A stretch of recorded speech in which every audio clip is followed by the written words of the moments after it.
Hello दोस्तों, welcome to only IAS. Date है आज की 9 दिसंबर 2022 एंड आप सभी का स्वागत है आज के एडिटोरियल डिस्कशन में। देखिए, आज हम टोटल 3 मुद्दे डिस्कस करेंगे। पहला मुद्दा होगा हमारा कुछ लेबर प्रोडक्टिविटी से संबंधित या फिर प्रोडक्टिविटी इन जनरल कह लीजिए। उसमें हम मेजरली लेबर प्रोडक्टिविटी देखेंगे, कैसे इसको इंप्रूव किया जा सकता है, वो सारी चीज़ें। अगर देखिए आपने नोटिस किया होगा ना, तो यूपीएससी 2022 के मेंस के अंदर, मतलब GS3 कंपोनेंट की बात कर रहा हूँ, वहाँ पर हमें इस बार क्वेश्चन देखने को मिला था इसी से संबंधित। तो थोड़ा उसके रिगार्डिंग काफ़ी सारे पॉइंट्स यहाँ से आपको मिल जाएंगे। दूसरा हमारा जो मुद्दा होगा वो होगा स्लम्स के रिगार्डिंग। देखो, आप जानते हो अर्बन पॉपुलेशन काफ़ी बढ़ रही है, पर अर्बनाइजेशन के साथ साथ हमें क्या बढ़ता हुआ देखने को मिला है, स्लम्स डेवलपमेंट भी हमें देखने को मिली है। तो इसके रिगार्डिंग क्या इश्यूज होते हैं, कैसे इसको समझा जाए, ये सारी चीज़ें आज हम देखने की कोशिश करेंगे। तीसरा हमारा मुद्दा होगा ग्रोथ इन रेमिटेंसेस। अभी वर्ल्ड बैंक के द्वारा एक रिपोर्ट निकाली गई है, उसमें बताया गया है कि इंडिया के रेमिटेंसेस किस तेज़ी से बढ़ रहे हैं, क्या इश्यूज हैं, फ्यूचर में कैसे बढ़ेंगे, ये सारी चीज़ें भी आज हम समझेंगे। पर उससे पहले आज की कोट ऑफ द डे। देखो, आज की कोट ऑफ द डे है बाय चाणक्य, ठीक है ना। आप सभी जानते हो, कौटिल्य के नाम से भी इनको जाना जाता है, राइट। इन्होंने, आप सभी जानते हो, जो इनकी बुक थी बेसिकली अर्थशास्त्र, उसके अंदर इन्होंने बहुत सारी बातें करी हैं। For example socio economic life के बारे में, सोशो पॉलिटिकल लाइफ कह लीजिए, एडमिनिस्ट्रेशन को कैसे बेहतर किया जा सकता है, उन सभी चीज़ों के बारे में। और यहीं पर ना इन्होंने बात करी है किसके रिगार्डिंग, करप्शन के रिगार्डिंग। देखो, करप्शन को ना इन्होंने बताया है कि किस तरह से ये सिस्टम को खोखला कर देता है, और यही आज की कोट ऑफ द डे है कि corruption it causes misuse of government treasury, administrative inefficiency and obstruction in the path of national development. 3 चीज़ों की बात करी है कि करप्शन से होता क्या है। पहला है मिसयूज ऑफ गवर्नमेंट ट्रेजरी। देखो, गवर्नमेंट का जो भी पैसा है उसका मिसयूज हुआ। बेसिकली देखो, इन दी एंड नुकसान किसका हुआ, मेरे और आपके जैसे टैक्स पेयर का। जो भी अलग अलग तरह के पब्लिक रिसोर्सेज हैं उनको किस तरह से उनको डाइवर्ट कर दिया जाता है। देखो, आपने ना सभी ने बहुत सारे स्कैम सुने होंगे। आप चाहे उसमें कॉमनवेल्थ गेम्स का स्कैम ले लीजिए, आप कोल स्कैम जो हुआ था वो ले लीजिए, 2G स्कैम ले लीजिए, या और भी जो कोई स्कैम आपको सुनने को मिला हो, उन सभी को आप नोटिस कर सकते हो। क्या ये सारे करप्शन की वजह से नहीं हुए? बिल्कुल हुए। और इससे क्या हुआ, मिसयूज हुआ गवर्नमेंट के पैसे का, बेसिकली टैक्स पेयर के पैसे का मिसयूज हुआ। इसके साथ ही आप नोटिस करते हो बहुत सारे इश्यूज, जैसे मैंने आपके साथ पहले भी डिस्कस किया हुआ है। जैसे आप बात कर लीजिए विजय माल्या की, ठीक है ना, या फिर जो भी अलग अलग मेहुल चौकसी हो गया, ठीक है ना, नीरव मोदी हो गया, इन सभी के आप एग्जाम्पल सभी जानते हो। ये क्या है, इन दी एंड पैसा टैक्स पेयर को ही तो पे करना पड़ेगा, क्योंकि इनको जो बैंक्स थे, तो बैंक्स में पैसा किसका था, हमारा ही तो था, हमारी गवर्नमेंट का ही तो था, राइट। तो ये सारे इश्यूज यहाँ पे देखने को मिल जाते हैं। बाकी इसके साथ ही आप नोटिस करो, एक तरह की कोलिशन देखने को मिलती है, कि मतलब बेसिकली आप देख लीजिए जो एडमिनिस्ट्रेशन हो गया उनके साथ, और ये जो स्कैम करते हैं लोग, इनके बीच में, ठीक है ना।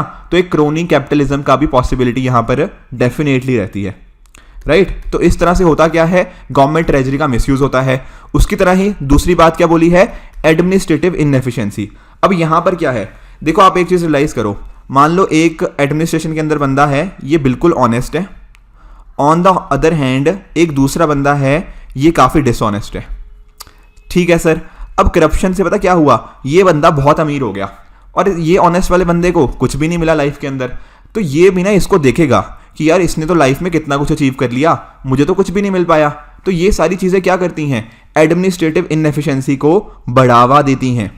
आई बात समझ में। फिर इससे क्या होता है, इससे रेड टेपिज्म जैसा की सिचुएशन हमें देखने को मिल जाती है, ठीक है ना। एक तरह की कह लीजिए हमारी जो ट्रांसपेरेंसी है, हमारी अकाउंटेबिलिटी है, इनके रिगार्डिंग हमें इश्यूज देखने को मिल जाते हैं। जो बाकी के ऑफिसर्स होते हैं ना, उन सभी का मोराल नीचे गिरता है जब ऐसी सिचुएशन हमें देखने को मिलती है, करप्शन जैसी सिचुएशन, राइट। तो ये सारे इश्यूज हो गए। उसी तरह से तीसरा मुद्दा क्या है कि नेशनल डेवलपमेंट के अंदर भी एक रुकावट का काम करता है करप्शन। अब ये सर किस तरह से, आप खुद सोचिए कि कहीं ना कहीं ये जो पैसा था जो करप्शन से सिस्टम से बाहर लेकर जाया गया, अगर ये सिस्टम के अंदर होता, अगर इसका रेवेन्यू गवर्नमेंट को मिलता, तो गवर्नमेंट क्या करती, इससे हो सकता है रोड्स बनाती, ठीक है ना। इससे अलग अलग हमारे जो वल्नरेबल सेक्शन हैं उनके लिए डिफरेंट हम पॉलिसीज लेकर आ सकते थे, बिल्कुल उनकी डेवलपमेंट के लिए। वहां पर पॉवर्टी को कैसे खत्म करना है, ये सारे इश्यूज को हम कहीं ना कहीं सॉल्व कर सकते थे।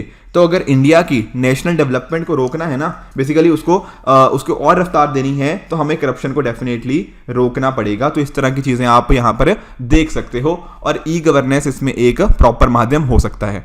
तो आप आई थिंक आज रियलाइज कर पाओगे कि देखो जो ना कुछ हिस्ट्री बुक्स हमारे यहाँ पे इतनी अच्छी लिखी गई हैं कि जिन्होंने ना आज तक हम उनको कोट करते हैं। आप इनफैक्ट ना जैसे आप देख सकते हो इंडिया साइंस टेक में कितना अच्छा रहा है, चाहे आप उसमें बात कर लीजिए, ठीक है, धन्वंतरी की बात कर लीजिए, राइट, उसी तरह से सुश्रुत हो गया, ठीक है, चरक हो गया, इन्होंने चरक संहिता लिखी है, सुश्रुत संहिता। तो इंडिया में सर्जरी हो गया, मेडिसिन हो गया, आर्यभट्ट हो गया, मैथ्स हो गया, इस तरह की चीजें बहुत सारी होती रही हैं। तो इंडिया की जो एंशिएंट बुक्स है उनका आज के टाइम पर भी बहुत ज्यादा हमें रेलेवेंस देखने को मिल जाता है। एंड करप्शन के एस्पेक्ट में जो चाणक्य ने बात करी है ये आज के टाइम पर भी बिल्कुल रेलिवेंट है। आई बात समझ में? ठीक है, अब चलते हैं हमारे पहले आर्टिकल की तरफ जो क्या है, प्रोडक्टिविटी चैलेंजेस इन इंडिया, और इसको आप जीएस पेपर 3 के इस पर्टिकुलर कंपोनेंट्स के साथ लिंक कर सकते हो। अब एक चीज पहले वर्ड समझो, यहां पे क्या है, प्रोडक्टिविटी। अब सर इसका मीनिंग क्या होता है, मैं आपको समझाने की कोशिश करता हूं। इसका मीनिंग सिंपल है कि आपका आउटपुट कितना था और आपका इनपुट कितना था। अगर मान लीजिए आपका इनपुट था कम और आपका आउटपुट है ज्यादा, तो आपको क्या मैं बोलूंगा कि आपकी प्रोडक्टिविटी हाई है, अच्छी खासी प्रोडक्टिविटी है। एग्जांपल से समझाता हूं, मान लो ना कि 5 लोग काम कर रहे हैं और ये 5 लोग मिलके एक लैपटॉप बनाते हैं, ठीक है। ऑन द अदर हैंड किसी और जगह, मतलब 5 लोग मान लो 3 दिन काम करते हैं, ऐसा समझ लो। ऑन द अदर हैंड किसी और जगह पे दूसरी कंपनी के अंदर 3 दिनों के अंदर ही सिर्फ 3 लोग मिलकर एक लैपटॉप को बना लेते हैं। तो हमें क्या यहाँ पे देखने को मिला कि देखो आउटपुट दोनों का सेम है, पर यहां पर कम लोग रिक्वायर्ड हैं, यहां पर ज्यादा लोग रिक्वायर्ड हैं। तो इसका मीनिंग क्या हुआ कि जहां पर इनपुट कम लगे ना, इस वाले केस में जहां पर सिर्फ 3 लोगों ने काम किया, यहां पर इनपुट कम लगे और आउटपुट ज्यादा आया, मतलब या फिर आउटपुट उतना ही आया। तो इससे क्या हुआ, इससे हमें देखने को मिला कि प्रोडक्टिविटी काफी ज्यादा हो जाती है उस केस में। बेसिकली सिंपल मीनिंग है कितने इनपुट से आप कितना आउटपुट निकाल सकते हो, उसको बोलते हैं प्रोडक्टिविटी। इसी का मीनिंग होता है कि आप कितना एफिशिएंटली यूज कर रहे हो। बेसिकली जो मैंने एग्जांपल दिया ना कि 3 लोग यूज कर रहे हैं, वो क्या दिखा रहा है, आप एफिशिएंटली यूज कर रहे हो अलग अलग प्रोडक्शन इनपुट्स को, चाहे वो पैसा हो चाहे वो लेबर हो, उनको कैसे यूज करना है अच्छे तरीके से ताकि एक अच्छा आउटपुट आए। इसी को बोल देते हैं क्या, प्रोडक्टिविटी।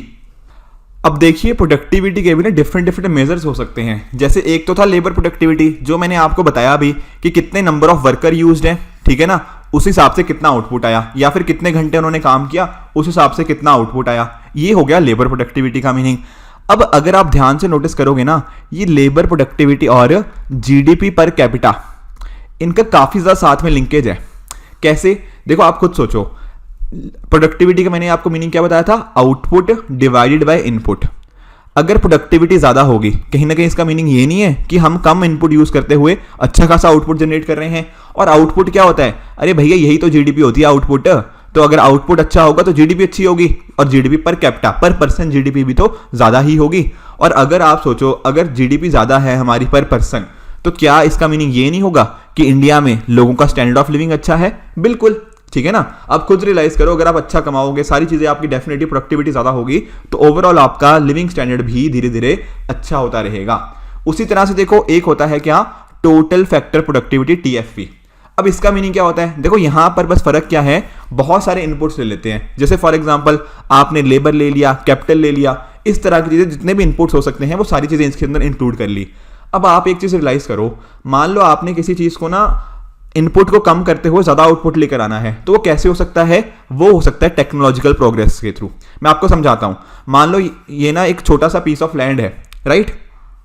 अब हो सकता है एक किसान यहां पर अपना अच्छा खासा इनपुट दे रहा है, सुबह से लेकर शाम तक काम कर रहा है, मेहनत कर रहा है, पूरा अपने खुद हाथों से काम कर रहा है, तो यहां पर उसको शायद आउटपुट कम आएगा।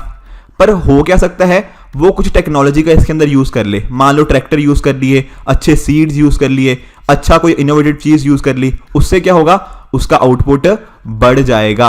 आउटपुट बढ़ेगा तो क्या बढ़ेगा, प्रोडक्टिविटी बढ़ेगी, टोटल फैक्टर प्रोडक्टिविटी इंक्रीज हो जाएगी। तो कहने का पॉइंट क्या है, टोटल फैक्टर प्रोडक्टिविटी किन चीजों पर डिपेंड करती है, आपकी कितनी ज्यादा इनोवेशन है, कितनी ज्यादा टेक्नोलॉजिकल प्रोग्रेस है। हम अक्सर बोलते हैं ना कि यूएस में जो किसान है वो इंडियन किसान से कई गुना ज्यादा प्रोडक्टिव है, वो ज्यादा यील्ड निकाल लेता है। वो क्यों हो पाता है, क्योंकि वहां पर टेक्नोलॉजिकल प्रोग्रेस ज्यादा है, इनोवेशन ज्यादा है। इसी तरह से बहुत सारे और फैक्टर्स भी बन जाते हैं जो प्रोडक्टिविटी को डिटरमिन करते हैं। आपकी लेबर की क्वालिटी कैसी है, कितने स्किल्स हैं, प्रॉपर इंफ्रास्ट्रक्चर है या नहीं, क्या रोड से लेकर हर जगह तक पहुंचाने के लिए proper infrastructure, proper transportation system है या नहीं है, क्या आपको फॉर्मल सोर्सेज से फाइनेंस मिल जाता है या नहीं मिलता, क्या आपको इनपुट्स के लिए क्रेडिट अवेलेबिलिटी है या नहीं है, अच्छी एजुकेशन होगी, अच्छा इंफ्रास्ट्रक्चर होगा, बेटर हेल्थ केयर होगा, तो हमारी लेबर फोर्स ज़्यादा प्रोडक्टिव बन पाएगी। देखो आप खुद रियलाइज करो कि अगर मान लो आपके पास अच्छे स्किल्स होते हैं, ठीक है ना, तो आप बहुत अच्छे वे में कंट्रीब्यूट कर सकते हो। पर ऑन द अदर हैंड एक पर्सन जिसके पास स्किल नहीं है तो उसको क्या काम करना पड़ेगा, अनस्किल्ड काम करना पड़ेगा। और अनस्किल्ड काम करने के क्या वो प्रोडक्टिव हो पाएगा, नहीं हो पाएगा, ठीक है ना। तो इस तरह की चीजें, इनोवेशन हो गया, कितना एफडीआई वगैरह आ रहा है, बाहर के साथ कितना लिंकेज है, ग्लोबलाइजेशन किस लेवल की है, ये सारी चीजें डिटरमिन करती हैं कि प्रोडक्टिविटी ज्यादा होगी या कम होगी। तो प्रोडक्टिविटी के ना कुछ बहुत इंपॉर्टेंट सिग्निफिकेंस है। पहला तो जैसे मैंने आपको बता दिया कि कम रिसोर्सेज को यूज करते हुए आप ज्यादा आउटपुट निकाल सकते हो। अब देखो इकोनॉमी का ना मैंने हमेशा आपके साथ डिस्कस किया है कि इकोनॉमिक्स का ना मीनिंग यही है कि आपके पास बेसिकली रिसोर्सेज हमेशा लिमिटेड होते हैं, पर उसके बेसिस के ऊपर आपको जो डिमांड्स हैं जो कि अनलिमिटेड है उनको मीट करना पड़ता है। तो वहां पर प्रोडक्टिविटी हेल्प कर सकती है बेसिकली इन रिसोर्सेज का एफिशिएंट यूटिलाइजेशन करने के अंदर। अब इंडिया के अंदर आप नोटिस करो, इंडिया के अंदर लोगों की पॉपुलेशन काफी ज्यादा है, ठीक है ना, बट रिसोर्सेज उसके कंपैरिजन में काफी कम है। अगर रिसोर्सेज को एफिशिएंटली यूज नहीं किया जा पाएगा तो क्या पॉपुलेशन की डिमांड, पॉपुलेशन की नीड्स मीट हो पाएंगी? आंसर इज नो, नहीं हो पाएंगी। तो अगर इकोनॉमिक ग्रोथ को बढ़ाना है, ये इस तरह से अच्छे से यूटिलाइजेशन करना है, तो प्रोडक्टिविटी तो अच्छी होनी ही चाहिए। उसके साथ ही आप नोटिस करो प्रोडक्टिविटी ना हर पर्टिकुलर पर्सन को इंपैक्ट करती है। कैसे? जैसे फॉर एग्जांपल आप नोटिस करो बिजनेस की। अब देखो बिजनेसमैन का काम क्या होता है कि ज्यादा से ज्यादा प्रॉफिट अर्न करना। अब ज्यादा प्रॉफिट कैसे अर्न कर पाएगा? तभी कर पाएगा ना जब रिसोर्सेज कम यूज होंगे और आउटपुट ज्यादा आएगा, ठीक है ना। मान लो कम लोगों को यूज करते हुए आपने अच्छा खासा आउटपुट निकाल दिया, तो बिजनेसमैन के भी तो ज्यादा पैसा बचेगा, तो प्रॉफिटेबिलिटी आएगी नहीं आएगी? बिल्कुल आएगी। उसी तरह से जो वहां पे काम कर रहे हैं, जो वर्कर्स हैं, वो भी कैसे होंगे? स्किल्ड होंगे ना। अगर स्किल्ड होंगे तभी तो प्रोडक्टिविटी कर पाएंगे। तो डेफिनेटली इन स्किल्ड वर्कर को ज्यादा क्या मिलेगा? इनको ज्यादा सैलरी मिलेगी, ये ज्यादा वेजेस इनको अच्छी खासी मिलेंगी, तो इनका भी स्टैंडर्ड ऑफ लिविंग इंप्रूव हुआ। उसी के साथ जब मैं बात करता हूं गवर्नमेंट की, तो सरकार को भी बेनिफिट होगा। देखो लोग अच्छे से काम करेंगे तो क्या होगा? उनकी ज्यादा सैलरी होगी, वो ज्यादा सैलरी करेंगे, ज्यादा प्रॉफिट कमाएंगे, तो उसके बेसिस पे क्या होगा? गवर्नमेंट को ज्यादा टैक्स देंगे, और गवर्नमेंट को ज्यादा टैक्स देंगे तो क्या होगा? गवर्नमेंट उनको अच्छी जगह पे स्पेंड कर पाएगी। तो कहने का पॉइंट ये है कि प्रोडक्टिविटी बढ़ेगी ना, तो जितने भी स्टेक होल्डर्स हैं सबको कुछ ना कुछ बेनिफिट्स मिलने ही वाले हैं। उसी तरह से आप नोटिस करो, हम अक्सर डिस्कस करते रहते हैं ना कि इंडिया फॉरेक्स रिजर्व्स इंडिया के पास कम हो रहे हैं। तो अगर इंडिया को अपने फॉरेक्स रिजर्व बूस्ट करने हैं तो इसका एक तरीका क्या है? हम अपने एक्सपोर्ट्स को बूस्ट करें, हमारे प्रोडक्ट यूएस हो गया, चाइना हो गया, यूके हो गया, हर जगह जाके बिकें, हमारे एक्सपोर्ट्स बूस्ट हो। अगर आप एक बात रियलाइज करो, अगर प्रोडक्टिविटी अच्छी होगी, अगर अच्छे प्रोडक्ट्स हम बनाएंगे, ओवरऑल क्या होगा? उनकी डिमांड दूसरी जगह बढ़ेगी, तो ग्लोबल एक्सपोर्ट मार्केट के अंदर भी हम एक अच्छा खासा कंट्रीब्यूशन दे सकते हैं अगर हमारी प्रोडक्टिविटी इंक्रीज हो जाती है। बाकी इसके साथ ही देखो हम पॉलिसी भी अच्छे से बना पाएंगे, ठीक है ना, कि क्या चेंजेस आ रहे हैं, किस तरह से हमारे पास डेटा है, कितने स्किल्ड है, कितने अनस्किल्ड है, इनको कैसे लेके आना है अनस्किल्ड को स्किल्ड के अंदर, ये सारी चीजें हम यहां पर कर सकते हैं। ओवरऑल वर्ल्ड इकोनॉमी के अंदर अच्छा कंट्रीब्यूशन दे सकते हैं, वैल्यू चेन के अंदर हम एक अच्छे से पार्टिसिपेट करते हैं। इसके अलावा आप जानते हो हमें सस्टेनेबल डेवलपमेंट गोल्स अचीव करने हैं 2030 तक। इसमें से बहुत सारे एसडीजी गोल्स ऐसे हैं जो हम अचीव कर पाएंगे अगर हमने प्रोडक्टिविटी को इंप्रूव कर पाया। जैसे फॉर एग्जांपल नो पॉवर्टी, ठीक है ना, एसडीजी 1 जो है वो नो पॉवर्टी है, ठीक है, जीरो हंगर एसडीजी 2, ठीक है, good health and wellbeing, quality education, ये सारी चीजें अगर हमने वर्क करनी है तो प्रोडक्टिविटी हेल्प कर सकती है। उसी तरह से एसडीजी 10 क्या है? इनइक्वालिटी को कम करना। हम डिस्कस करते रहते हैं ना कि ऑक्सफैम की रिपोर्ट के हिसाब से कितनी ज्यादा इंडिया के अंदर इनइक्वालिटी है। अगर आप खुद रियलाइज करो, अगर लोग स्किल्ड हो जाएंगे, उनको अच्छी जॉब्स मिल जाएंगी, उनकी अच्छी सैलरीज होंगी, तो क्या आपको नहीं लगता कि हम इनइक्वालिटी को कम कर पाएंगे? बिल्कुल कर पाएंगे, ठीक है ना। तो ये सारे बेनिफिट्स आ जाते हैं जब हम बात करते हैं प्रोडक्टिविटी की। पर इंडिया में आप जानते हो, देखो प्रोडक्टिविटी थोड़ी सी कम है। अब इसके कारण क्या है सर? इसके कारण सबसे पहला यही है कि इंडिया में ना स्किल्ड वर्कफोर्स की कमी है। अगर आप एक बार नोटिस करो, देखो आप लोग में से ना बहुत सारे लोग, आई एम वेरी श्योर, कुछ ना इंजीनियरिंग बैकग्राउंड से होंगे, ठीक है ना। अब देखो आप नोटिस करो कि आपको इंजीनियरिंग कॉलेजेस के अंदर क्या पढ़ाया जाता है वर्सेस जो हमारी इंडस्ट्री के लिए स्किल्स चाहिए वो पढ़ाए ही नहीं जाते। मैं आपको एग्जांपल देता हूं, जैसे इंडस्ट्री आजकल किस तरफ मूव कर रही है? आर्टिफिशियल इंटेलिजेंस की तरफ, बिग डेटा की तरफ, ठीक है, इंटरनेट ऑफ थिंग्स की तरफ। क्या ये आज के कॉलेजेस के अंदर हमारे कंप्यूटर इंजीनियर्स को पढ़ाया जाता है? हार्डली कोई एक आधा कोर्स होगा, बट अदरवाइज जनरली कॉलेजेस के अंदर ये सारी चीजें नहीं पढ़ाई जाती। अब देखो अगर हमारा जो इंडस्ट्री है, इंडस्ट्री और साथ ही साथ हमारा जो एकेडमिया है, इनके बीच में प्रॉपर लिंकेज नहीं होगा तो हमारे जो ग्रेजुएट्स हैं उनको कभी प्रॉपर स्किल्स नहीं मिल पाएंगे एंड वो अच्छे से कंट्रीब्यूट नहीं कर पाएंगे। ऊपर से देखो हमारे यहाँ पे ना वोकेशनल एजुकेशन की आज भी कमी है कि ऐसी एजुकेशन जिसके बेसिस पे आप स्किल्स सीखो एंड फिर कहीं ना कहीं जॉब्स कर पाओ, तो वो इशू हो गया। ठीक है, स्किलिंग हम इंप्रूव कर नहीं रहे, ठीक है, लोगों को स्किल देने के लिए उतने एफर्ट्स नहीं आ रहे, राइट। तो हमने कोशिश जरूर की है, उसके बेसिस पे हमने थोड़ा वर्क जरूर किया है, बट अभी स्किल्स गैप्स काफी ज्यादा है। ऊपर से आप एक चीज रियलाइज करो, इंडिया में ना अनऑर्गेनाइज सेक्टर की बहुत ज्यादा प्रेवलेंस है। अगर आपने नोटिस किया होगा तो 90% से भी ज्यादा इंडिया में वर्कर्स जो हैं वो अनऑर्गेनाइज सेक्टर के अंदर इन्वॉल्व है। अब ये जो अनऑर्गेनाइज सेक्टर होता है इसके अंदर आप जानते हो यहाँ पे थोड़ी पैसे की कमी होती है, ठीक है ना, वहां पे इतना ज्यादा वो इन्वेस्ट नहीं करते। मैंने आपके साथ डिस्कस किया था ना कि प्रोडक्टिविटी एक ना उनके लिए इंपॉर्टेंट फैक्टर क्या है, टेक्नोलॉजी एंड इनोवेशन। अब ये जो अनऑर्गेनाइज सेक्टर है ये टेक्नोलॉजी और इनोवेशन के ऊपर उतना फोकस इनका नहीं रहता, वर्कर स्किल्स करने के ऊपर फोकस नहीं रहता, तो इस वजह से होता क्या है, इंडिया में लो प्रोडक्टिविटी आपको देखने को मिलती है। उसके साथ ही देखो, ठीक है ना, ऑटोमेशन हो गया या फिर इस तरह के इश्यूज भी हमें छोटी छोटी इंडस्ट्रीज के अंदर देखने को मिल जाते हैं। बाकी देखो एक मुद्दा ये भी है कि हमारे पास ना डेटा की ही अवेलेबिलिटी नहीं है। मैं हमेशा बोलता हूं कि देखो अगर आपको कुछ ना कुछ पॉलिसी बनानी है ना तो पॉलिसी तभी बन पाएगी जब हमारे पास उसके पास प्रॉपर डेटा होगा कि अच्छा इतने लोग अनस्किल्ड हैं, इतने लोगों के साथ ये दिक्कतें हैं, उनको तभी हम सॉल्व कर पाएंगे ना अगर हमें पता होगा कि हाँ इश्यूज कितने % लोगों के कॉरस्पॉन्डिंग है। अगर हमारे पास प्रॉपर डेटा ही नहीं होगा इंडस्ट्री वाइज तो क्या हम उसके ऊपर वर्क कर पाएंगे? आंसर इज नो, नहीं कर पाएंगे। ठीक है ना, तो ये सारी चीजें कहीं ना कहीं हमारी लो प्रोडक्टिविटी के पीछे का कारण बन जाती है। बाकी अच्छी मैनेजमेंट प्रैक्टिसेस भी नहीं है which hamper the increased productivity in India. तो देखो ये सारे ना नेगेटिव कॉजेज हो सकते हैं अगर हमारी प्रोडक्टिविटी कम होगी। देखो क्या हो सकते हैं, प्रॉफिटेबिलिटी कम हो जाएगी, वेजेस कम हो जाएंगी, वर्क फोर्स को अच्छे से हम यूटिलाइज नहीं कर पाएंगे। उसी तरह से हमारा ना इसमें रिपल इफेक्ट देखने को मिलेगा। अब सर ये रिपल इफेक्ट क्या होता है, देखो मैं समझाता हूं। जैसे मान लो आपने किसी वर्कर की प्रोडक्टिविटी बढ़ा दी, उसको स्किल कर दिया, तब क्या होगा, वो अच्छी जॉब्स में जा पाएगा, अच्छी कमाई करेगा, अच्छी इनकम होगी, उसकी फैमिली अच्छे स्कूल्स में पढ़ पाएगी, अच्छी हेल्थ केयर एंजॉय करेगी एंड कहीं ना कहीं इकोनॉमी के अंदर वो अच्छे से कंट्रीब्यूट कर पाएंगे और हमारी इंडियन इकोनॉमी काफी अच्छे से ग्रो कर पाएगी। तो यहां पर आपने नोटिस किया एक चीज का इंपैक्ट ना इस तरह से बहुत सेक्टर्स के ऊपर पड़ रहा है। हमारी गवर्नमेंट भी अच्छे से इंफ्रास्ट्रक्चर के अंदर इन्वेस्ट कर सकती है, तो इसी को बोल देते हैं रिपल इफेक्ट। अगर हमारी प्रोडक्टिविटी नीचे जाती है ना तो इसका इंपैक्ट सिर्फ एक जगह नहीं जाता, हर particular sector of the economy के कॉरस्पॉन्डिंग हमें वो चीजें देखने को मिल जाती हैं। इसके साथ ही देखो अनइक्वल ग्रोथ हो सकता है कि मान लो कुछ सेक्टर जहां पे लोगों की स्किल, लोगों की ना क्या होता है, इनकी इनकम बढ़ती रहती है, अनस्किल्ड वालों की ग्रोथ होती ही नहीं है। तो फॉलिंग प्रोडक्टिविटी के ये सारे नेगेटिव इंप्लीकेशंस हो सकते हैं। तो सर अगर इतने सारे इश्यूज हैं इसके रिगार्डिंग, हमारी गवर्नमेंट ने कुछ किया है या नहीं किया? द आंसर इज यस, बिल्कुल बहुत सारी चीजें करी हैं। आप स्किल इंडिया मिशन के बारे में जानते हो ना, मेक इन इंडिया हो गया, डिजिटल इंडिया, ये सारे जो अलग अलग मिशन है कहीं ना कहीं डायरेक्टली या इनडायरेक्टली क्या कोशिश कर रहे हैं, आपके स्किल्स बढ़े, आपको नई नई इंप्लॉयमेंट की अपॉर्चुनिटीज मिले ताकि देश की इकोनॉमी की ग्रो हो पाए। ये सारे डिफरेंट प्रोग्राम्स हमारे गवर्नमेंट के द्वारा रन किए जाते हैं। बाकी देखो जो इंफ्रास्ट्रक्चर है ना वो भी एक मेजर कंपोनेंट प्ले करता है प्रोडक्टिविटी के अंदर। मैं आपको समझाता हूं।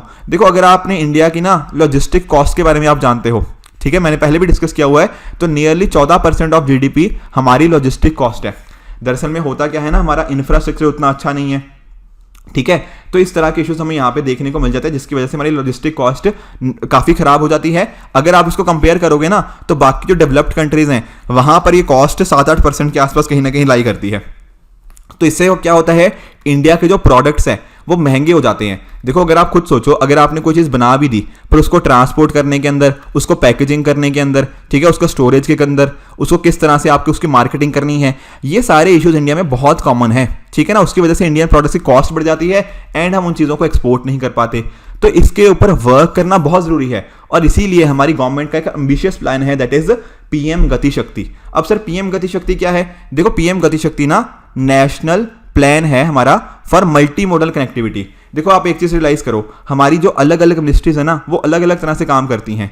जैसे एग्जांपल से समझाता हूं, हमारी रेलवे मिनिस्ट्री थोड़े अलग काम अकेले काम कर रही है, रोडवेज हो सकता है अलग काम कर रही हो। आपस में ना कोऑर्डिनेशन की कमी है, बहुत ज्यादा कोऑर्डिनेशन की कमी है और इस वजह से होता क्या है, हमारे इंफ्रास्ट्रक्चर के काम ढंग से नहीं हो पाते। मैं आपको एक सिंपल सा एग्जांपल समझाता हूं। मान लो यहां से ना एक सड़क गुजरनी है, तो रोड मिनिस्ट्री पता क्या करेगी, यहां पे सड़क को आके बना देगी। फिर कल को हो सकता है कि दूसरी मिनिस्ट्री आए बोले कि नहीं यार यहाँ पे तो हमें गैस पाइपलाइन डालनी है, वो क्या करेगी, इस सड़क को तोड़ के वहां पे गैस पाइपलाइन डालेगी। फिर वापस से रोड बनी, फिर वापस से तीसरी मिनिस्ट्री आएगी, बोलेगी कि नहीं हमें तो यहाँ पर ना सीवरेज की पाइप डालनी है या कुछ भी इस तरह की, तो वापस से सड़क को तोड़ा जाएगा। तो ये दिक्कत आ क्यों रही है? इसलिए आ रही है क्योंकि ये रही मिनिस्ट्री 1, ये रही मिनिस्ट्री 2, ये रही मिनिस्ट्री 3, ये तीनों साइलोज में काम कर रही है अलग अलग, आपस में कोई कोऑर्डिनेशन ही नहीं है। अगर हमारा इंफ्रास्ट्रक्चर डेवलपमेंट ढंग से किया जाए, ये मिनिस्ट्रीज आपस में हर जगह कोऑर्डिनेशन के साथ करी जाए, तो डेफिनेटली ये लॉजिस्टिक कॉस्ट तो कम होगी और ओवरऑल इंडिया का इंफ्रास्ट्रक्चर भी इंप्रूव होगा, जहां पर बहुत सारे लोगों को जॉब्स मिल सकती है, इंडिया की इकोनॉमिक ग्रोथ बढ़ सकती है। और यही प्लान है क्या? पीएम गति शक्ति का। अब इसके अंदर ही ना एक प्लान होता था एनआईपी, नेशनल इंफ्रास्ट्रक्चर पाइपलाइन। यहां पर ये दरअसल में ना 110 लाख करोड़ हम कोशिश कर रहे थे कि यहां पर इतना पैसा स्पेंड करेंगे आने वाले सालों के अंदर, ताकि हम इंफ्रास्ट्रक्चर को बेहतर कर पाएं, आपस में एक तरह की स्टैंडर्डाइजेशन हो, क्लियरेंसेस में जो दिक्कत आती है वो सारी चीजें ना हो, इंफ्रास्ट्रक्चर कैपेसिटीज को हम अच्छे से यूटिलाइजेशन करें, कनेक्टिविटी के प्रोजेक्ट्स और बेहतर हो पाए, ताकि इंडिया के जो 21वीं सदी का इंफ्रास्ट्रक्चर है वो अच्छे से क्रिएट हो पाए। अब ये जो एनआईपी है ना, इसको पीएम शक्ति के अंदर ही, पीएम गति शक्ति के अंदर ही बेसिकली सबस्यूम कर दिया गया है। आई बात समझ में? तो इस तरह से कैसे आपस में अलग अलग सेक्टर में बेसिकली क्रॉस सेक्टोरल इंटरेक्शन कैसा होना चाहिए, यहां पर इन सभी चीजों की बात हुई है। इसी तरह से जो भी कुछ डेटा में चेंजेस आए वो रियल टाइम अपडेट्स अपने आप मिलते रहे, तो वो भी यहां पर हमने टेक केयर किया है, ताकि इंश्योर किया जा पाए कि ये भी चीजें हों। उसी तरह से आप जानते हो डेडिकेटेड फ्रेट कॉरिडोर्स की बात करी गई है। बेसिकली मान लीजिए अगर कोई सामान एक जगह से रेलवेज के थ्रू जाना है, तो पता दिक्कत क्या आती है? हमारे ट्रैक सेम है। सर कौन से ट्रैक्स? बेसिकली जो रेलवेज के ट्रैक होते हैं ना, तो वो जो ट्रैक है ना, वहां पर पैसेंजर गाड़ियां भी उसी ट्रैक से निकलती हैं और जो माल गाड़ी है वो भी सेम ट्रैक से निकलती है। अब इससे दिक्कत पता आती क्या आती है? जो माल गाड़ी है ना वो काफी डिले हो जाती है। अगर मान लो किसी स्टेशन के ऊपर ना कोई पैसेंजर गाड़ी रुकी हुई है, तो पैसेंजर गाड़ी को एक तरह से मान लीजिए प्रेफरेंस दी जाती है और बोला जाता है कि माल गाड़ी वालों को रोक दिया जाता है कि ये बाद में जाएगी। उससे क्या होता है? मान लो कोई जो माल गाड़ी है उसको दिल्ली से कोलकाता जाना है, तो जितने टाइम में वो एक्चुअल में पहुंच सकती थी उसको बहुत ज़्यादा टाइम लग जाता है। उससे होता क्या है? हमारी लॉजिस्टिक कॉस्ट बढ़ जाती है। इसीलिए हमारी गवर्नमेंट के द्वारा क्या यूज किया गया है? Dedicated freight corridor. यहां पर क्या होगा कि फ्रेट के लिए, बेसिकली मालगाड़ी के लिए एक अलग से हमारा सेक्शन होगा कि वहां पर बिना रुके हुए वो गाड़ी चलती रहेगी। इससे होगा क्या? आसानी से पहुंच पाएगी कम टाइम के अंदर। ये सारी चीजें बेनिफिट कर सकती हैं हमारी प्रोडक्टिविटी के अंदर। ऊपर से हमारी टेक्नोलॉजी इंटरवेंशन भी हमने बहुत सारी कोशिश की है एग्रीकल्चर के अंदर एंड बाकी सभी जगह भी, ताकि हमारी प्रोडक्टिविटी बढ़ पाए। इसी तरह से जो भी ट्रेड एंड इन्वेस्टमेंट के रिगार्डिंग जो बैरियर्स हैं, ठीक है, उनको कैसे हम कम कर सकते हैं, यहां पर भी हमने कोशिश करी है। आप जानते हो सप्लाई चेन रेजिलियंस इनिशिएटिव के बारे में, ठीक है, जापान और ऑस्ट्रेलिया के साथ मिलकर हम ये सारी चीजें कर रहे हैं, ठीक है ना। तो सप्लाई चेन को कैसे दूसरी कंट्री के साथ इंटीग्रेट करें, बेहतर ढंग से उसको यूज करें, ये बातें यहां पर करी जा रही हैं, ठीक है। ऊपर से आप एक चीज नोटिस करो, हम क्या कोशिश कर रहे हैं ना कि कंपनीज बड़ी बने। मैं आपको समझाता हूं, एक एग्जांपल समझो। मान लो ना आपको एक शर्ट बनानी है, तो आप बोलोगे कि सर अच्छा एक शर्ट बनानी है, तो एक शर्ट बनाने के लिए हो सकता है 500 रुपए लगे। पर अगर मैं आपको बोलूं कि नहीं आपको 5 लाख शर्ट बनानी है, तो यहां पर पता क्या होता है, आपका बहुत ही स्केल के ऊपर, बहुत ही बड़े स्केल के ऊपर आपको चीजें प्रोड्यूस करनी होती हैं। तो जैसे ही ना कोई चीज बहुत बड़े लेवल के ऊपर आपको यूज करनी होती है या प्रोड्यूस करनी होती है, तो उसकी क्या होता है, जो पर यूनिट कॉस्ट है वो काफी नीचे आ जाती है। आई बात समझ में? अब मान लो अगर आपको एक शर्ट बनानी थी तो 500 रुपए लग रहे थे, पर अगर आप 5 लाख शर्ट बनाओगे तो क्या तब भी आपको 500 रुपया ही हर शर्ट के कॉरस्पॉन्डिंग लगेंगे? नहीं, आपकी जो फिक्स्ड कॉस्ट थी वो तो इतने सारी चीजों के कॉरस्पॉन्डिंग लग गई ना। तो इस वजह से होगा क्या, पर यूनिट कॉस्ट काफी कम हो जाती है। तो इस वजह से होगा अगर हमारे पास बड़ी बड़ी कंपनीज होती हैं तो वो ज्यादा प्रोडक्टिव होती हैं छोटी कंपनीज के कंपैरिजन में। आई बात समझ में? तो हमारी गवर्नमेंट भी इनकरेज कर रही है कि बड़ी कंपनीज हों, ताकि वो कम सस्ते दामों के अंदर चीजों को प्रोड्यूस कर पाएं एंड अकॉर्डिंगली हमारा एक्सपोर्ट पोटेंशियल बढ़े। उसके अलावा ट्रेनिंग को भी हम बढ़ाएं, ठीक है ना, नई नई अपॉर्चुनिटीज लेकर आएं रूरल एरियाज के अंदर भी, ताकि उनके अंदर भी लाइवलीहुड अपॉर्चुनिटीज हो। इसके अलावा इंफ्रास्ट्रक्चर एंड कम्युनिकेशन टेक्नोलॉजी, ठीक है ना, अगर हम देखो हर जगह पे आजकल बात कर रहे हैं ई की, इलेक्ट्रॉनिक किस तरह से यूज हो, ठीक है, तो आईसीटी का कैसे यूज करना है, कंप्यूटर्स का कैसे यूज करना है, नई नई टेक्नोलॉजी आ रही है। बाकी एफडीआई को हम नए नए सेक्टर्स के अंदर आप जानते हो इंप्रूव करते जा रहे हैं, जैसे इंश्योरेंस सेक्टर के अंदर हमने किया ना। तो इस तरह से हम हर सेक्टर के अंदर कहीं ना कहीं एफडीआई को इनकरेज कर रहे हैं, जिससे हो क्या रहा है, हमारी प्रोडक्टिविटी धीरे धीरे बढ़ती जा रही है। बाकी लास्टली हमें अपने स्किल्स हो गया, अपनी हेल्थ केयर हो गया, अपने एजुकेशन हो गया, इनके ऊपर डेफिनेटली वर्क करना पड़ेगा अगर हम चाहते हैं आने वाले टाइम्स के अंदर कि हमारी प्रोडक्टिविटी इसी तरह से आने वाले टाइम्स के अंदर अच्छे से बढ़ती रहे। आई बात समझ में? तो ये था पूरा होलिस्टिक हमने डिस्कशन किया, इंपॉर्टेंट था, 2022 में मेंस में क्वेश्चन आ चुका है, इसीलिए थोड़ा मैंने डिटेल में आपको समझाने की कोशिश करी, ताकि अगर आगे फ्यूचर के अंदर इस तरह क्वेश्चन आए तो आप उसमें कुछ गड़बड़ ना करो। ठीक है जी, ओके। चलते हैं हमारे दूसरे टॉपिक की तरफ, जो क्या है slum redevelopment in India, and इसको आप जीएस पेपर 1 के इस particular component that is urbanisation and its problem के साथ रिलेट कर सकते हो। देखो फिर से मैं रिपीट कर रहा हूँ, ये वाला भी ना स्लम्स के regarding question multiple times UPSC ने मेंस के अंदर पूछा हुआ है, तो ध्यान से समझना, मैं पूरा होलिस्टिक डिस्कशन करने की कोशिश करूंगा। देखो अभी अभी ये न्यूज़ में इसलिए है कि दरअसल में ना जो महाराष्ट्र की गवर्नमेंट है उन्होंने धारावी आप सभी जानते हो एशिया की सबसे बड़ी स्लम बोली जाती है, ठीक है। यहां पर क्या हुआ, उनको धारावी का जो स्लम को रीडेवलप करने का जो प्रोजेक्ट है उसके लिए एक तरह से बोल दिया कि हाँ मंजूरी दे दी गई है। अब देखो जब हम बात करते हैं स्लम्स की, तो जब हम स्लम्स के साथ ना अर्बनाइजेशन बिल्कुल साथ साथ जुड़ा हुआ है। चाहे आप देख लो, आप दिल्ली की बात कर लीजिए, ठीक है, मुंबई का तो मैंने आपको बता ही दिया धारावी, ठीक है। उसी तरह से आपको हैदराबाद के अंदर भी स्लम्स देखने को मिल जाती हैं, बैंगलोर के अंदर भी। तो ये जो अर्बनाइजेशन का प्रोसेस है ना उसके साथ बहुत ही क्लोज लिंकेज है स्लम्स का। और स्लम्स में देखो फिर दिक्कतें अलग अलग आ जाती हैं। जैसे फॉर एग्जांपल आपने नोटिस किया होगा, हमारा अर्बनाइजेशन प्रॉपर ढंग से हम नहीं कर पा रहे, इसको क्या बोलते हैं अनकंट्रोल्ड अर्बनाइजेशन, तो वो एक नेगेटिव इंपैक्ट आ जाता है। बाकी देखो लोगों को ऐसा लगता है कि देखो अर्बन एरियाज के अंदर अपॉर्चुनिटीज शायद ज़्यादा होती हैं, उसकी वजह से क्या होता है वो गाँव से, रूरल एरिया से अर्बन एरिया में आ तो जाते हैं, पर वहां पर उनको इकोनॉमिक कॉस्ट भी तो बियर करनी पड़ती है, वहां पर खर्चा भी तो होता है। तो डेफिनेटली अगर खर्चे को कम करना है तो वो कैसे हो पाएगा, वो होता है स्लम्स के थ्रू। तो स्लम्स का डेवलपमेंट और अर्बनाइजेशन बिल्कुल साथ साथ चलते हैं, इसी को क्या बोल देते हैं अनचेक्ड माइग्रेशन। ये सारी चीजें हमें यहां पर देखने को मिलती हैं। अब देखो जब हम बात करते हैं ना स्लम्स की, तो स्लम्स में ना बहुत सारे इश्यूज हैं। जैसे फॉर एग्जांपल यहाँ पर ना आप अगर नोटिस करो तो बहुत छोटे छोटे एरियाज में घर होते हैं। अब इन छोटे छोटे एरियाज में घर होंगे तो क्या आपको लगता है कि यहाँ पर जो बेसिक फैसिलिटीज है, प्रॉपर सैनिटेशन हो गया, क्लीन ड्रिंकिंग वाटर हो गया, बच्चों के लिए एजुकेशन, हेल्थ, क्या प्रॉपर ये चीज़ें मिल पाएंगी? नहीं मिल पाएंगी। और इंडिया में ना अगर आपने नोटिस किया होगा तो एज पर सेंसस 2011 नियरली जो 1/3 पॉपुलेशन है हमारी अर्बन एरियाज में मिलती है, मतलब 31% के आसपास है कहीं ना कहीं सेंसस 2011 के अराउंड। तो बट इसके बाद से ना हमने कंटिन्यूसली देखा है कि अर्बनाइजेशन में काफ़ी तेज़ी से इंक्रीज हमें देखने को मिल जाता है। अगर हमें देखो आने वाले टाइम्स के अंदर जो इश्यूज हमें फेस होंगे, जैसे फॉर एग्जांपल ना यूएन हैबिटेट की एक रिपोर्ट है, उसके हिसाब से 2035 तक नियरली 43% जो हमारी होगा इंडिया वो अर्बन एरियाज में होगा। तो काफ़ी तेज़ी से इंडिया में अर्बनाइजेशन बढ़ रहा है। तो हमें ये जो इश्यूज रेज होते हैं स्लम्स के रिगार्डिंग, इनको टैकल करने के लिए प्रॉपर स्ट्रेटजी होनी चाहिए, तभी हम इसके रिगार्डिंग वर्क कर पाएंगे। जब मैं देखो बात कर रहा था यूएन हैबिटेट की, बेसिकली यूएन हैबिटेट क्या है, ये यूनाइटेड नेशन का ना एक ह्यूमन सेटलमेंट प्रोग्राम है, ठीक है ना, कि किस तरह से हमारे जो अलग अलग टाउन्स हैं, अलग अलग हमारी जो सिटीज़ हैं, वो किस तरह से सस्टेनेबल हो। सस्टेनेबल के सेंस में सर सोशली भी एंड साथ ही साथ इकोनॉमिकली एंड एनवायरमेंटली भी। ये कैसे सस्टेनेबल सिटीज़ बनाई जा सकती हैं जहां पर शेल्टर फॉर ऑल की बात हो, ठीक है, ये सारी चीज़ें यहाँ पर बात करी गई हैं। But in the and slums हम बोलते किसको हैं, बेसिकली इस तरह की इनफॉर्मल सेटलमेंट होती हैं जो काफ़ी ओवर क्राउडेड होती हैं, बहुत छोटे छोटे एरियाज में होती हैं, और वहाँ पर जो बेसिक अम्यूनिटीज़ हैं उनका भी ध्यान नहीं रखा जाता, चाहे वो सैनिटेशन हो गया, टॉयलेट हो गया, क्लीन ड्रिंकिंग वाटर हो गया, और लिविंग स्पेसेस बहुत ज़्यादा छोटी होती हैं।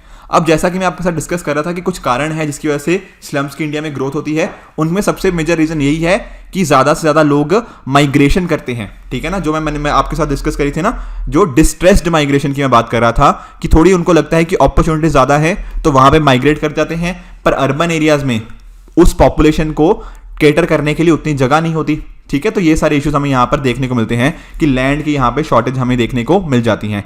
बाकी अगर आपने नोटिस किया होगा ना, तो देखो चाहे आप दिल्ली की बात कर लो, मुंबई की बात कर लो, यहाँ पर ज़मीनों के जो रेट है ना वो बहुत ही आसमान को छू रहे हैं, ठीक है। आज के टाइम पे आप लोगों ने भी कई बार नोटिस किया होगा, कई बार आप लोग भी दिल्ली आए होंगे, राइट, या किसी और जगह पे देख रहे होंगे कि काफ़ी तेज़ी से रेट बढ़ रहे हैं।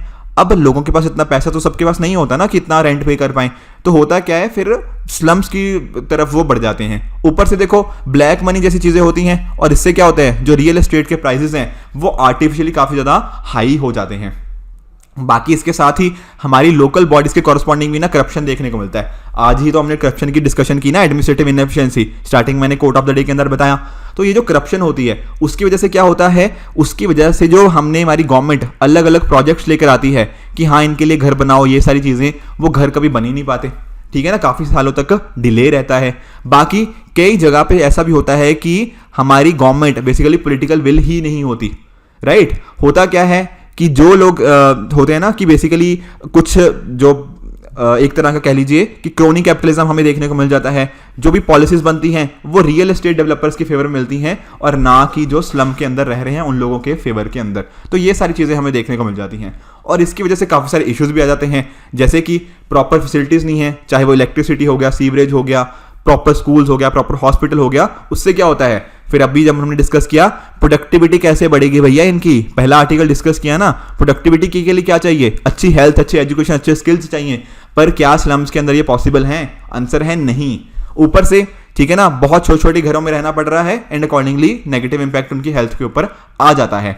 इसके अलावा आप नोटिस कीजिए, ठीक है ना, कि ये जो इतने छोटी जगह में इतनी सारी झुग्गी झोपड़ियां बन रही हैं वो सेफ भी नहीं होती, ठीक है ना।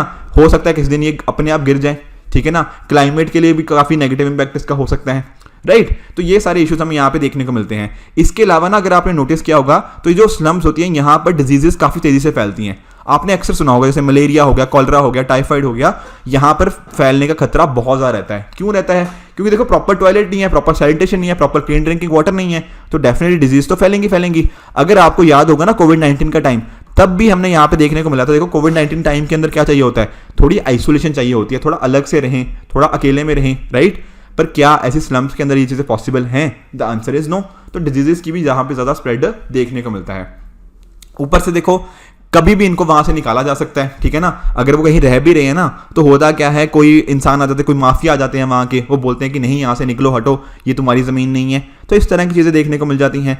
बाकी एक तरह से ना, जब मान लो कि एक पर्सन था कोई, वो गांव से शहर में आया, अब शहर में आके भी उसको क्या हुआ, स्लम्स में रहना पड़ा, अपनी फैमिली से दूर है, अच्छी अपॉर्चुनिटीज नहीं है जॉब की, तो हो क्या सकता है, ये पर्सन क्राइम में इन्वॉल्व हो सकता है, अल्कोहलिज्म, शराब वगैरह पीने में स्टार्ट कर सकता है, सोशली अपनी फैमिली से दूर चला गया। ये सारे इश्यूज यहाँ पे देखने को मिल जाते हैं। और एक तरह से होता क्या है, एक साइकिल शुरू हो जाता है, ठीक है ना। एक साइकिल किसका? पॉवर्टी का। इस पॉवर्टी से कभी वो बाहर ही नहीं आ पाता।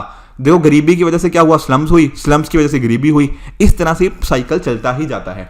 ऊपर से अगर आपने नोटिस किया होगा ना, तो इन पर्टिकुलर स्लम्स के अंदर जो महिलाएं रहती हैं, जो बच्चे रहती हैं, इनको बहुत ज़्यादा नेगेटिव इंपैक्ट आता है। देखो इनका ना, देखो हर किसी की, बच्चों की हो गया, महिलाओं की हो गया, स्पेशल नीड्स होती हैं, स्पेशल हेल्थ नीड्स होती हैं, राइट। तो वो हेल्थ नीड्स को यहाँ पे फुलफिल नहीं किया जा पाता क्योंकि यहाँ पे गरीबी ऑलरेडी बहुत ज़्यादा है, इनको खराब एनवायरनमेंट के अंदर काम करना पड़ रहा है। तो वो सारी चीज़ें, कई बार हो सकता है ट्रैफिकिंग जैसी सिचुएशन भी देखने को मिले, ये प्रोस्टिट्यूशन जैसी चीज़ें भी हमें यहाँ पे देखने को मिल जाती हैं। तो ये सारे नेगेटिव इंपैक्ट हो जाते हैं स्लम्स के कॉरस्पॉन्डिंग। बाकी आप नोटिस करो स्लम्स के अंदर क्या है, पॉवर्टी, गरीबी है।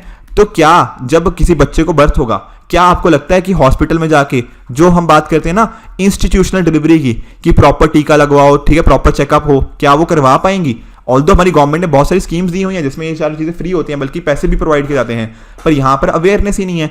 तो बच्चे को जब पैदा करना होगा तो कहाँ होगा, वो घर पर ही हो जाएगा। उससे क्या होता है, कई बार चांसेस रहते हैं बच्चों की डेथ होने की या फिर मदर की डेथ होने की। उससे क्या होगा, हमारी इन्फेंट मोर्टेलिटी रेट हो गया, मैटरनल मोर्टेलिटी रेट हो गया, ये सारी चीजें बढ़ जाती हैं। तो ये सारे इश्यूज यहाँ पे देखने को मिलते हैं कॉरस्पॉन्डिंग टू स्लम्स। अब सर अगर हम स्लम रीडेवलपमेंट करनी हो तो क्या कुछ उसके रिगार्डिंग चैलेंजेस भी हैं? The answer is yes. देखो पहला तो है चैलेंज डिमांड साइड की। अगर आप नोटिस करो, अगर आप नोटिस करोगे ना, तो गवर्नमेंट ऑफ इंडिया के हिसाब से पता क्या है कि जितने हमारे घर चाहिए वैसे जितने घरों की सप्लाई हो रही है उसमें बहुत मेजर डिफरेंस है।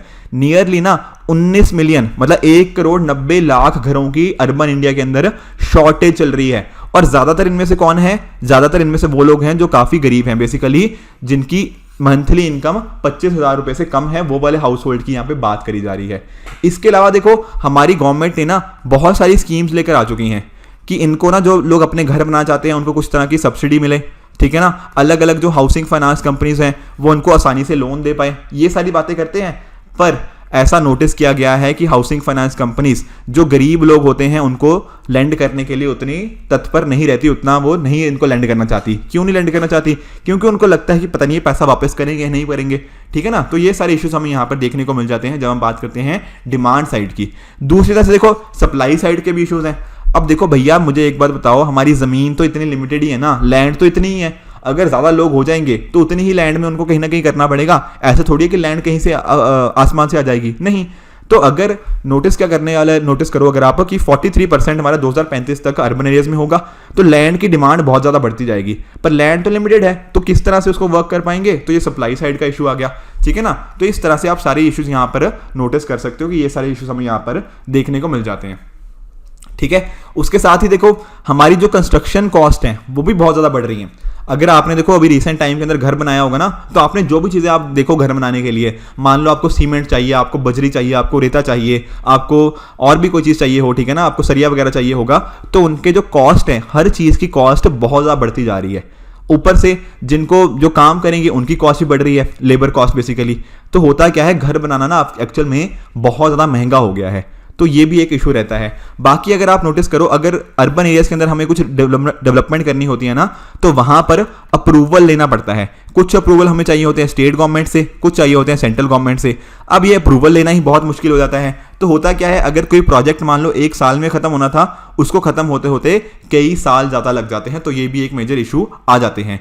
ऊपर से आप नोटिस करो लिटिगेशन का मुद्दा, ये सर क्या है। देखो आप एक चीज रियलाइज करो, जैसे फॉर एग्जांपल ना, हम जब भी कहीं पे डेवलपमेंट करने की कोशिश करते हैं तो डेफिनेटली उसमें एनवायरनमेंट एक इंपॉर्टेंट कंसीडरेशन होनी चाहिए।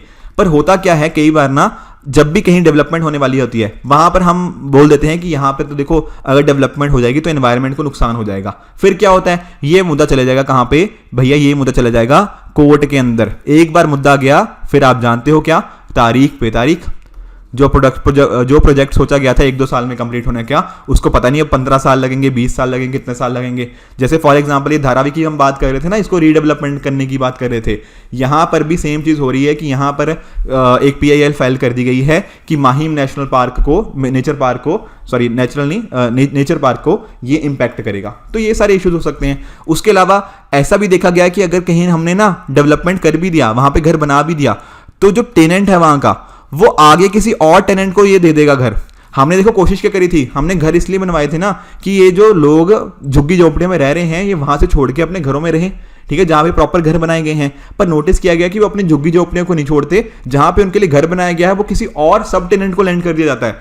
तो जो हमने पॉइंट सोचा था कि हाँ स्लम्स खत्म हो जाएंगी, वो तो खत्म हुई ही नहीं। तो ये इशू भी हमें यहाँ पर देखने को मिल जाता है। उसके साथ ही देखो एनवायरमेंट कंसर्न्स हो गया, ठीक है ना, कि किस तरह से इन सभी चीज़ों को देखा जाए। तो ये सारे चैलेंजेस यहाँ पर आ जाते हैं। तो सर आने वाले टाइम में हमें करना क्या चाहिए। देखो जो NIUA है ना, national institute for urban affairs, इन्होंने अलग अलग सजेशन दिए हुए हैं। देखो हमारी यहाँ पे अप्रोच पता क्या है, one size fits all approach. हम हर जगह के लिए सेम ही अप्रोच यूज कर रहे हैं, पर हमारी ना लोकल नीड्स को हम उतना ज़्यादा ध्यान नहीं दे रहे। जब भी देखो आप एक बात रियलाइज करो, हो सकता है दिल्ली की स्लम्स के अंदर कुछ अलग इशू हो, मुंबई या फिर हैदराबाद की स्लम्स के अंदर कुछ अलग इशूज हो, राइट। तो हमें क्या करना चाहिए, ठीक है ना, टेलर मेड सोल्यूशन बनाने की जरूरत है, ठीक है ना। अलग अलग जगह के लिए अलग अलग लोकल सोल्यूशंस हमें लेकर आने चाहिए, तभी हम इसको वर्क कर पाएंगे। जैसे फॉर एग्जांपल कुछ हो सकता है हम इनको फाइनेंशियल इंसेंटिव दे सकते हैं, ठीक है। उसी तरह से हो सकता है फ्लोर स्पेस इंडेक्स अलग अलग जगह के लिए अलग अलग हो। मैं समझाता हूं, मान लो जैसे आपका ना ये इतनी लैंड है, इतनी जमीन है, इस जमीन के ऊपर आपका कितना बिल्ट अप एरिया हो सकता है, वो चीज डिटरमिन करेगी। जैसे समझने की कोशिश करना, मान लो आपके पास ना कोई 800 स्क्वायर फीट का एक जमीन है। अब इस जमीन के ऊपर कितनी जगह पे आप कंस्ट्रक्शन कर सकते हो, कितनी फ्लोर्स हो सकती हैं, क्या 2 फ्लोर होनी है, 3 फ्लोर होनी है। मुंबई जैसी सिटीज के अंदर आपको 20-20 फ्लोर्स या उससे ज्यादा फ्लोर्स भी देखने को मिल जाती हैं। तो ये सारी चीजें लोकल सोल्यूशंस के ऊपर निर्भर करनी चाहिए ना। हो सकता है दिल्ली में जो घर बने वो 3 या 4 फ्लोर के बने, मुंबई के अंदर कुछ अलग तरह से बने। तो इस तरह की चीजें भी, ये जो फ्लोर स्पेस इंडेक्स कितना होना चाहिए, क्या वो रेजिडेंशियल बिल्डिंग है, क्या वो कमर्शियल बिल्डिंग है, उसके हिसाब से ये हमारे फैक्टर्स हमें टेक इन करने पड़ेंगे, तभी हम अच्छे से वर्क कर पाएंगे। तो ये सारी चीजें यहाँ पे राइटर बात कर रहे हैं कि लोकल कंडीशंस को ज्यादा ध्यान में देना पड़ेगा, तभी एडमिनिस्ट्रेशन उनके रिगार्डिंग अच्छे से काम कर पाएगी। बाकी हमारा जो स्ट्रक्चर होना चाहिए वो एक तरह का डिसेंट्रलाइज स्ट्रक्चर होना चाहिए, ठीक है ना, ताकि जो भी हमें इश्यूज हमें यहाँ पे देखने को मिलते हैं स्लम्स के रिगार्डिंग, उनको हम अच्छे से सॉल्व कर पाएं। इसके अलावा मैंने जो आपके साथ बात करी थी कि इनको क्रेडिट अवेलेबिलिटी नहीं हो पाती, तो वहां पर भी ना हमें इंश्योर करना पड़ेगा कि इनको हम अच्छे से घर प्रोवाइड कर पाएं, ठीक है ना। अगर किसी को थोड़ी सब्सिडी चाहिए तो सब्सिडी प्रोवाइड करी जा पाए। ये जो बात करी थी हमने सब लेटिंग की, ठीक है, जब बेसिकली एक टेनेंट ने आगे किसी सब टेनेंट को अपना घर दे दिया, ठीक है ना, तो वो सारी चीजों को हमें कहीं ना कहीं रोकना पड़ेगा। जो प्रॉपर लॉज हैं उनको अच्छे से इंप्लीमेंट करना पड़ेगा, प्रॉपर फाइनेंशियल सपोर्ट होगी, तभी हम इंश्योर कर पाएंगे जो सारे के सारे हमने मुद्दे देखे regarding issues regarding slum development, उनको हम टैकल कर पाएं। बाकी माइक्रो फाइनेंस भी एक इफेक्टिव माध्यम हो सकता है।